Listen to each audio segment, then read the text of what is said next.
Corona ಆತಂಕ ಒಂದು ಕಡೆ, ಮತ್ತೊಂದು ಕಡೆಯಲ್ಲಿ ಈ ಕೊರೋನಾವನ್ನ ತಡೆಗಟ್ಟೋದಕ್ಕೆ ಆರೋಗ್ಯ ಇಲಾಖೆ ಸರ್ವ ಸನ್ನದ್ಧವಾಗಿದೆ ಅನ್ನುವಂತ ಮಾತನ್ನ ಕೂಡ ಹೇಳ್ತಾ ಇದೆ. ಹಾಗಾದ್ರೆ ಕರುನಾಡಿನಲ್ಲಿ ಈ ಸಂಜೀವಿನಿ ವಾಹನಗಳು ಹೇಗಿದೆ ಅನ್ನೋದಾದ್ರೂ ಗೊತ್ತಾ? ನಗರ ಹಳ್ಳಿ ಪ್ರದೇಶಗಳಲ್ಲಿ ಆಂಬ್ಯುಲೆನ್ಸ್ಗಳ ಸೇವೆ ಹೇಗಿದೆ? ಸೂಕ್ತ ಸಮಯಕ್ಕೆ ಎಮರ್ಜೆನ್ಸಿ ಸಂದರ್ಭಗಳಲ್ಲಿ ಈ ಸೇವೆಯನ್ನ ಒದಗಿಸೋದಕ್ಕೆ 108 ಆರೋಗ್ಯ ಸೇವೆಯನ್ನ ಮಾಡಲಾಗಿದೆ. ಆಂಬ್ಯುಲೆನ್ಸ್ಗಳಲ್ಲಿ ಹಾಗಾದ್ರೆ ತುರ್ತು ಚಿಕಿತ್ಸಾ ಪರಿಕರಗಳು ಇದೆಯಾ? ಪವರ್ ಟಿವಿ ಒಂದು ರಿಯಾಲಿಟಿ ಚೆಕ್ ಅನ್ನ ನಡೆಸಿದೆ. 108 ಆಂಬ್ಯುಲೆನ್ಸ್ ನ ರಿಯಾಲಿಟಿ ಚೆಕ್ ಇದು. ರಾಜ್ಯದ ಮೂಲೆ ಮೂಲೆಯಲ್ಲೂ ಕೂಡ ಪವರ್ ರಿಯಾಲಿಟಿ ಚೆಕ್ ಅನ್ನ ನಡೆಸಿದೆ. ಆರೋಗ್ಯ ಇಲಾಖೆ ಸರ್ವ ಸನ್ನದ್ಧ ಆಗಿದೆ.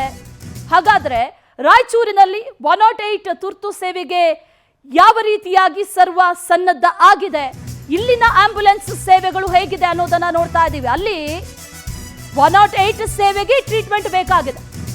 ಜಿಲ್ಲೆಯಲ್ಲಿ 21 ಆಂಬ್ಯುಲೆನ್ಸ್ಗಳು ಕಾರ್ಯನಿರ್ವಹಿಸ್ತಾ ಇದೆ. 21 ಆಂಬ್ಯುಲೆನ್ಸ್ಗಳ ಪೈಕಿ 7 ವಾಹನಗಳಲ್ಲಿ ತಾಂತ್ರಿಕ ದೋಷ ಇದೆ. ತಾಲೂಕು ಆಸ್ಪತ್ರೆ ಆವರಣದಲ್ಲೇ ಕೆಟ್ಟು ನಿಂತಿದೆ ಈ 108 ಆಂಬ್ಯುಲೆನ್ಸ್ಗಳು. ತಿಂಗಳುಗಟ್ಟಲೆ ಆಯ್ತು ಅಲ್ಲೇ ಇದೆ, ನಿಂತಲ್ಲೇ ನಿಂತಿದೆ ಕೆಲವು ಆಂಬ್ಯುಲೆನ್ಸ್ಗಳು. ಈಗಾಗಲೇ ಜಿಲ್ಲೆಗೆ 10 ಹೊಸ ಆಂಬ್ಯುಲೆನ್ಸ್ಗಳ ಘೋಷಣೆ ಕೂಡ ಆಗಿದೆ. ಆದ್ರೆ ಇರೋದನ್ನೇ ಸರಿಯಾಗಿ ನಿಭಾಯಿಸ್ತಾ ಇಲ್ಲ. 21ರಲ್ಲಿ 7 ಕೆಟ್ಟು ನಿಂತಿದೆ, ತಾಂತ್ರಿಕ ದೋಷಗಳಿದೆ. ಅಲ್ಲಿ ಗಮನಿಸ್ತಾ ಇದ್ದೀವಿ. ಯಾರಾದ್ರೂ ಎಮರ್ಜೆನ್ಸಿ ಅಂತ ಕರೆಯನ್ನ ಮಾಡಿದ್ರೆ ಅಥವಾ ಏನಾದ್ರೂ ಆದಂತ ಸಂದರ್ಭದಲ್ಲಿ ಇರುವಂತ ಆಂಬ್ಯುಲೆನ್ಸ್ಗಳು ಸರಿಯಾಗಿ ಸಮರ್ಪಕವಾಗಿ ಸೇವೆಯನ್ನ ಕೊಡೋದಕ್ಕೆ ಸಾಧ್ಯ ಆಗಲ್ಲ. ಯಾಕಂದ್ರೆ ಇನ್ನೂ ಕೂಡ ಎಲ್ಲಿ ನಿಂತಿದೆಯೋ ತಿಂಗಳುಗಟ್ಟಲೆಯಿಂದ ರಿಪೇರಿ ಮಾಡುವಂಥದ್ದಾಗ್ಲಿ ಅಥವಾ ಅದನ್ನು ಸರಿಪಡಿಸುವಂಥದ್ದಾಗ್ಲಿ ಆಗಿಲ್ಲ. ತಾಂತ್ರಿಕ ದೋಷಗಳಿದೆ, ಅದರಲ್ಲಿ ಅದನ್ನು ಸರಿಪಡಿಸುವಂಥ ನಿಟ್ಟಿನಲ್ಲಿ ಕಾರ್ಯಗಳಾಗಿಲ್ಲ. ಕೆಟ್ಟು ನಿಂತಿದೆ ಆಂಬ್ಯುಲೆನ್ಸ್ಗಳು. ಇನ್ನು ನಮ್ಮ ರಾಯಚೂರು ಪ್ರತಿನಿಧಿ ನೀಲಕಂಠ ಸ್ವಾಮಿ ಆಸ್ಪತ್ರೆ ಆವರಣದಲ್ಲೇ ಇರುವಂಥ ಆಂಬ್ಯುಲೆನ್ಸ್ಗಳ ಈ ಸ್ಥಿತಿಗತಿ ಬಗ್ಗೆ ಪ್ರತ್ಯಕ್ಷ ವರದಿಯೊಂದನ್ನು ಕೊಟ್ಟಿದ್ದಾರೆ. ಬನ್ನಿ ನೋಡೋಣ.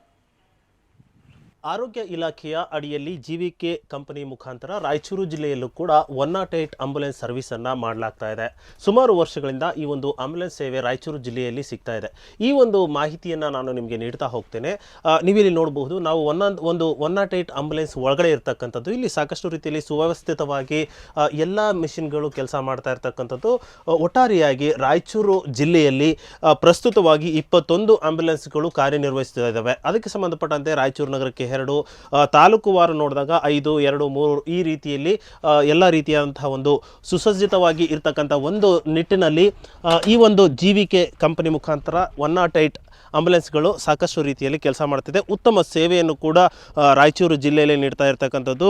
ಇದಕ್ಕೆ ಸಂಬಂಧಪಟ್ಟಂತೆ ನಾವು ಇಲ್ಲಿ ಇರ್ತಕ್ಕಂಥ ಸಾಕಷ್ಟು ವಾಹನಗಳ ದಾಖಲೆಗಳನ್ನು ಕೂಡ ಪರಿಶೀಲನೆ ಮಾಡಿರ್ತಕ್ಕಂಥದ್ದು. ಅಂದರೆ ಏನು ಅಂತಂದರೆ ಇಲ್ಲಿ FC ಇರ್ಬೋದು, ರಿಜಿಸ್ಟ್ರೇಷನ್ ನಂಬರ್ ಇರ್ಬೋದು, ಸಾಕಷ್ಟು ರೀತಿಯಲ್ಲಿ ಮಾಡಿರ್ತಕ್ಕಂಥದ್ದು. ಇಲ್ಲಿ ನೋಡ್ಬೋದು, ರಾಯಚೂರು ನಗರದಲ್ಲಿ ಯಾದಗಿರಿ ಮತ್ತು ರಾಯಚೂರು ಜಿಲ್ಲೆಗಳಿಗೆ ಸಂಬಂಧಪಟ್ಟಂತೆ 2 108ಗಳ ಒಂದು ನಿರ್ವಹಣೆ ಕಾರ್ಯವನ್ನು ಇಲ್ಲೇ ಮಾಡಲಾಗುತ್ತೆ. ಅಂದರೆ ಯಾದಗಿರಿ ಸಂಬಂಧಪಟ್ಟಂಥ ವಾಹನಗಳು ಇಲ್ಲಿ ನೀವು ನೋಡ್ತಿರ್ತಕ್ಕಂಥದ್ದು.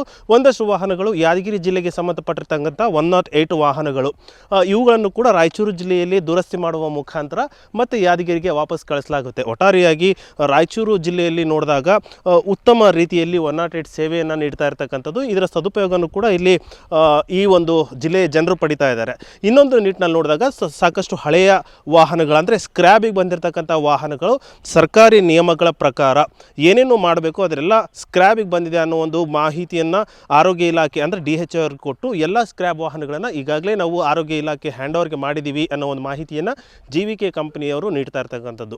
ರಾಯಚೂರು ಜಿಲ್ಲೆಯಲ್ಲಿ ನೋಡಿದಾಗ ಒಟ್ಟಾರೆಯಾಗಿ ಆಂಬ್ಯುಲೆನ್ಸ್ ಸೇವೆ ಉತ್ತಮವಾಗಿ ನಡೀತಾ ಇರ್ತಕ್ಕಂಥದ್ದು. ಇದರ ಸದುಪಯೋಗವನ್ನು ಕೂಡ ಇಲ್ಲಿಯ ಜನರು ಪಡಿತಾ ಇದ್ದಾರೆ ಅಂತಲೇ ಹೇಳಬಹುದು. ವಿಡಿಯೋ ಜರ್ನಲಿಸ್ಟ್ ಅಬ್ದುಲ್ ಖಾದರ್ ಜೊತೆ ನೀಲಕಂಠ ಸ್ವಾಮಿ, ದಿನ್ನಿ, ಪವರ್ ಟಿವಿ, ರಾಯಚೂರು.